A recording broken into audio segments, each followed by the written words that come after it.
Diagonal switch from Liang. It's fallen for Abate, squared in. Bacca! And Milan have scored their first of the season. Who else but Carlos Bacca?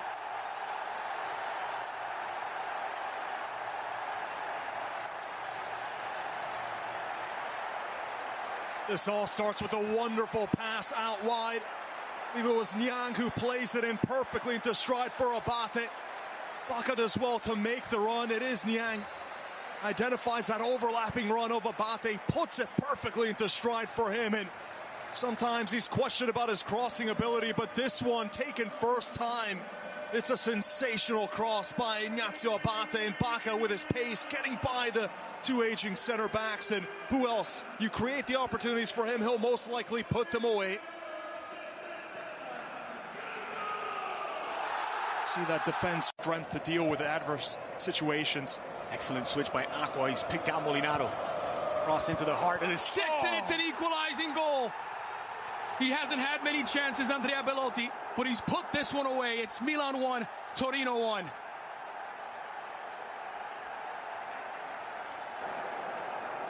And almost a carbon copy of the Rossoneri goal. A long diagonal switch across and a powerfully driven header. That is a beautiful delivery from Molinaro, but look at this here. Right in between Paletta and Romagnoli, and that little movement at the end from Belotti to cut across diagonally in front of Romagnoli. You see Paletta's making a diving attempt, but it's still over his head, and there Belotti just getting away from his marker. And it's a beautiful glancing header, perfect into the bottom corner. There's no chance. Nearly out of the locker room.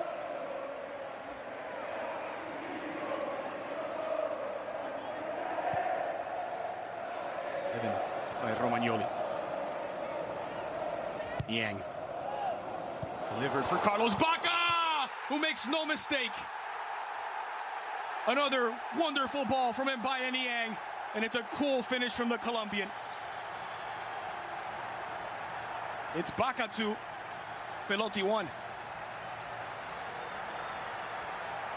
Another brilliant ball. The service is coming a lot more often than Bacca saw last season.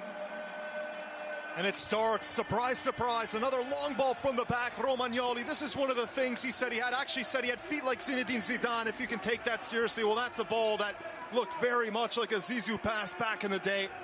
And Yang still has everything to do. It's on his weaker left foot and still puts it on a golden platter for the Colombian, who does well to settle it. Cushions the ball right in front of him.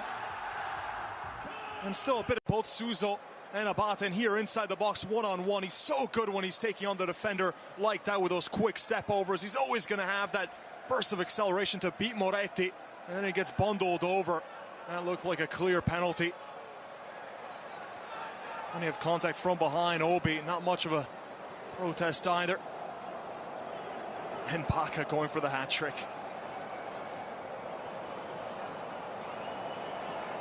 Opened the account in the 38th minute.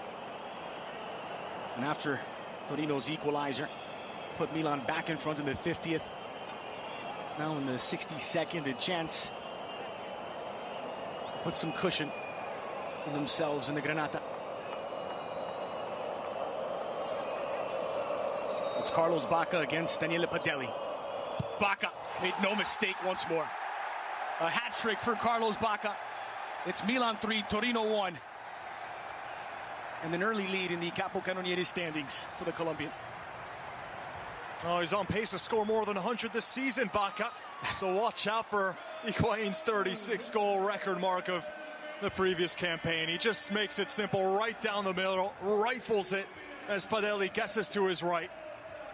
All set up by the individual work of Bonaventura. He's not going to get forward nearly as often as he's playing in that midfield role, but when he does, still capable of creating moments like that, and Bonaventura drawing the foul.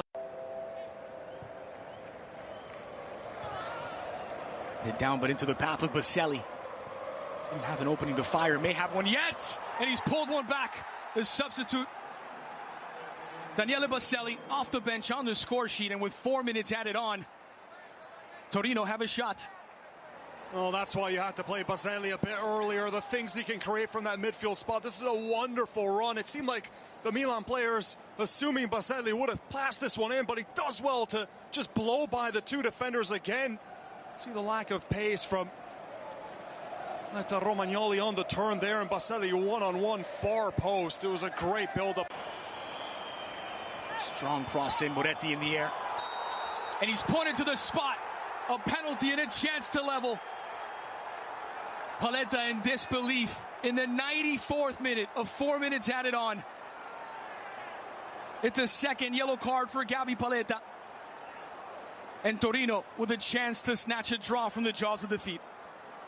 That's a great attitude from Mihailovic's men, never quitting. Paletta's pointing to his shirt saying he was getting held, and there is a big rip through it, but it did look like he had quite some control on the back of Andrea Belotti, the intended target. Let's take a look at that. Both players holding on to one another there. You see the rip of Paletta's shirt coming loose, but that was a case where both players bear hugging each other. It's a tough call. Both players locked up. Well, you could see that it was the Torino man who threw his hands up first. Yep. Full Domato. And there was holding from both parties, but he did well, Belotti, to sell it to the referee, who only had that vision where he saw the front of Belotti and really didn't see what was going on behind him.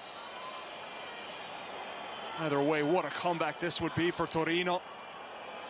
Perhaps Milan checked out a little bit early. We talked about in the first half, finishing games for Milan. That was the biggest question last season. How many times did they squander a lead? And here is Andrea Belotti with a goal to his name already against Gigio Donnarumma. Belotti denied by Donnarumma. The 17-year-old hero of the Rossoneri.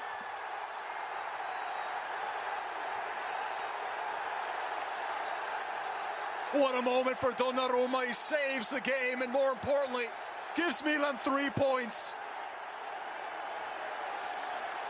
And is he ordering a re-kick? I wonder if they're still going on about the penalty. Just still arguing his case.